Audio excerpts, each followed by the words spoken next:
Pendientes de las noticias, de la actualidad, también como siempre llega el momento, el espacio del análisis. Tenemos a Luis Rodrigo de Castro, Relaciones Internacionales del CEO, en un día de nuevo de mucha tensión. ¿Qué tal? Muy buenas, Luis, muy buenas tardes. Muy buenas tardes, ¿qué tal? Muy bien, encantados de tenerte por aquí un día más, pendientes, bueno, de la división que cada vez parece más evidente en Irán, de el miedo, las alarmas que sigue habiendo en Israel. Te quiero preguntar por todo esto, ¿cómo ves, cómo valoras la situación en Oriente Medio y el hecho de que parezca que el presidente está abogando por realizar ataques en bases extranjeras, en bases de países extranjeros, mientras el IRGC sigue hablando de un ataque directo a Israel? Bueno, pues aunque tengamos estas declaraciones, yo creo que la situación sigue más o menos constante tal y como la hemos estado viendo en los últimos días, ¿no? Tenemos por un lado ese ataque de Israel en Irán para bueno, pues liquidar o en términos un poco bélicos neutralizar a Ismail Haniyeh, que era el líder de Hamas, y a partir de ahí Irán tiene que responder, o por lo menos esa es la motivación o el deber que las autoridades de Irán tienen. ¿Cómo responder? Es el gran enigma o la gran pregunta que nos planteamos. También es verdad que por mucho más extenso que territorialmente sea Irán, en cuanto a la comparación de las fuerzas militares, Israel está bastante por encima, también es verdad que porque cuenta con el apoyo de Estados Unidos, de lo que puede estar las fuerzas de Teherán.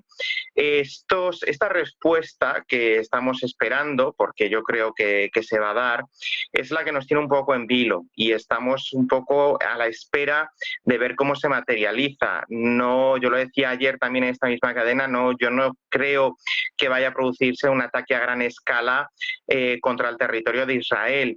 Primero porque eso soliviantaría mucho más al gobierno de Israel y esto supondría una escalada mucho más profunda de lo que estamos viendo estos días, ¿no? Y a partir de aquí, bueno, pues se podría desencadenar un conflicto de una nueva magnitud y nadie sabe cómo terminaría todo esto, ¿no? Por tanto, yo creo que la respuesta iraní será muy localizada, muy capilar.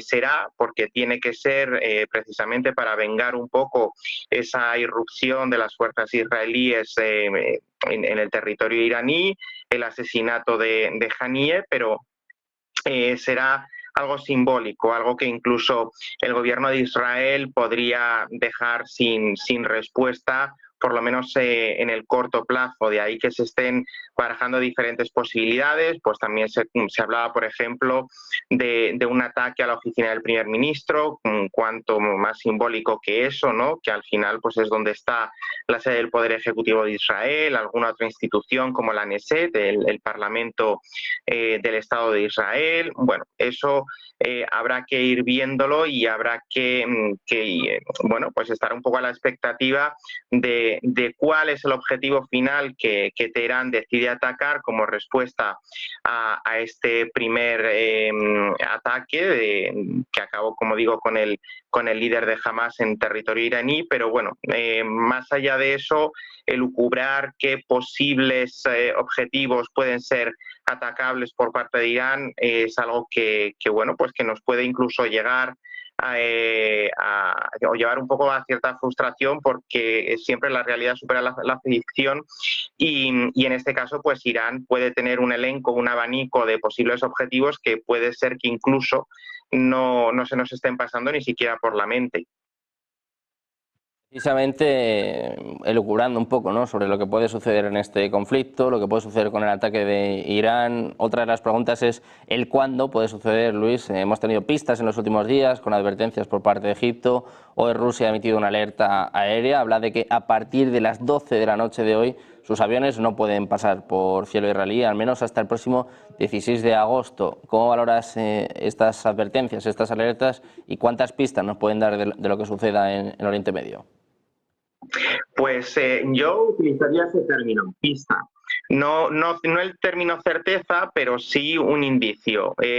Si un país como Rusia o como Egipto hacen una serie de manifestaciones pidiendo pues que no se utilice el espacio aéreo, prohibiendo que se transite por él o cualquier otro término que se quiera utilizar, yo a priori lo considero una información válida, puesto que bueno, las fuentes, los cables diplomáticos que pueden tener sobre todo Rusia, pues son mucho más fiables de la información que nos puede llegar a través de las redes sociales o de cualquier otro medio, ¿no? Nosotros no tenemos esa información cifrada en muchos casos, que suele ser confidencial hasta el extremo, y por tanto, pues cuando un país, en este caso Rusia, hace este tipo de declaración o toma esta medida, yo por lo menos no desconfío de ella, me la tomo en serio, pero no en el sentido de que eso sea o nos lleve a manifestar que va a producirse en este lapso de tiempo que tú mencionabas,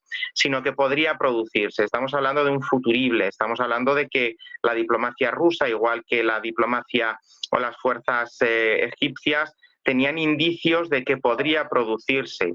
Si ha cambiado de opinión el alto mando iraní y lo que iba a ser en un principio dejó de serlo, bueno, pues eso de momento no lo sabemos, quizá en un futuro lo lleguemos a saber, pero de momento yo diría bueno, que son pistas, que tienen información sólida para llegar a este tipo de situaciones, pero yo también lo tomaría con la cautela de que entramos dentro de ese futurible, posible, condicionado, de que, bueno, puede darse, pero no tiene por qué darse necesariamente. Eh, Posiblemente sí, puede ser que sea mañana o que sea antes de ese día que expira esta recomendación o de esta medida rusa, ¿no? Pero de momento yo soy un poco escéptico de aventurarme. Ayer Santiago creo que utilizaba el término de sacar la bola de cristal, ¿no? Pero bueno, como no tenemos esa capacidad de predicción, yo lo tomaría un poco con esa salvedad, eh, con esas comillas, ¿no? Podríamos decir, de que podría producirse ese ataque de aquí al 16 de agosto, parece ser que puede ser así, pero hasta que no se produzca, pues no sabemos si esto que Rusia está diciendo no creo que sea un globo sonda, creo que es una información real, pero depende de las autoridades iraníes calibrar si finalmente lo van a materializar en este periodo de tiempo o deciden posponerlo, como yo creo que pasó con el caso de la alerta egipcia.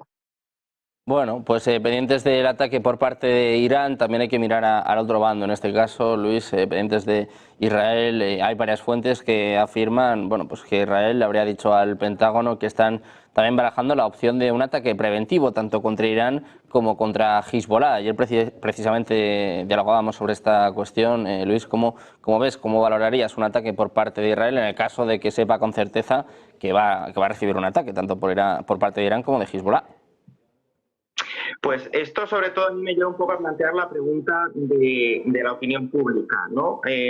Como decía, las fuerzas de inteligencia pues tienen información bastante adelantada en algunos casos de que se van a producir ciertas acciones.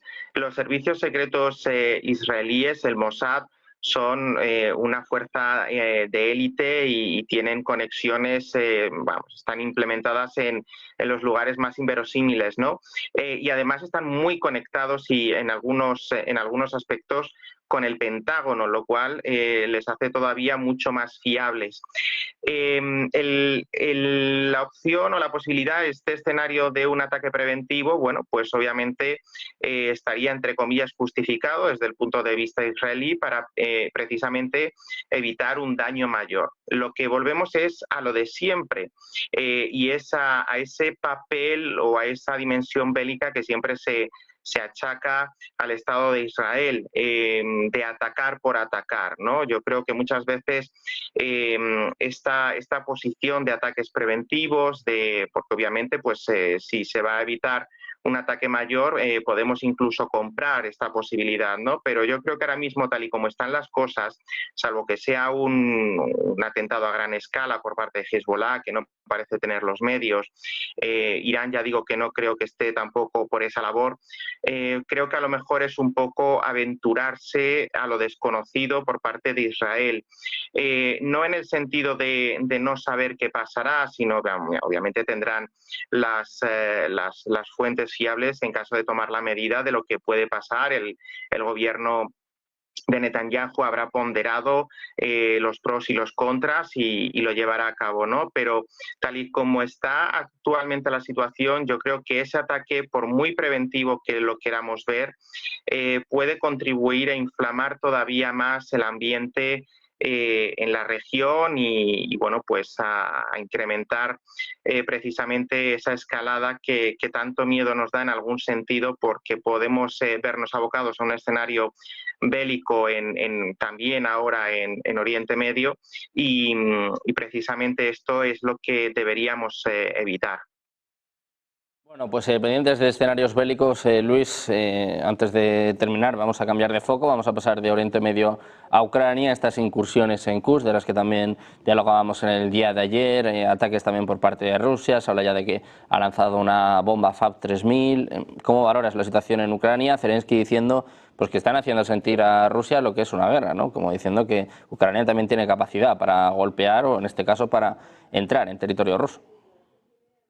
Bueno, lo que Zelensky está diciendo no deja de ser lo lógico que debe decir el líder de un país que ha recibido una agresión contra Rusia. No voy a ser yo precisamente quien defienda la posición rusa, porque creo que precisamente es Ucrania el país agredido y es el que tiene esa capacidad de respuesta, ¿no? Pero las manifestaciones de Zelensky yo las enmarco dentro de lo que es el carácter, podemos decir, publicitario, ¿no? Obviamente, si fuera el caso de que las tropas ucranianas hubieran llegado a Moscú, hubieran cercado Moscú o una gran ciudad, o al menos una ciudad media de tamaño medio, pues podríamos estar reafirmando esas manifestaciones de Zelensky.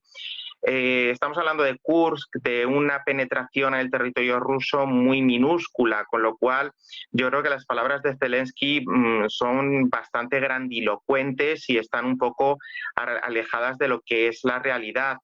Estas incursiones en el territorio yo lo decía y creo que van un poco en la línea de intentar compensar la posible cesión de territorios llegados a una negociación, territorios ucranianos actualmente ocupados por Rusia.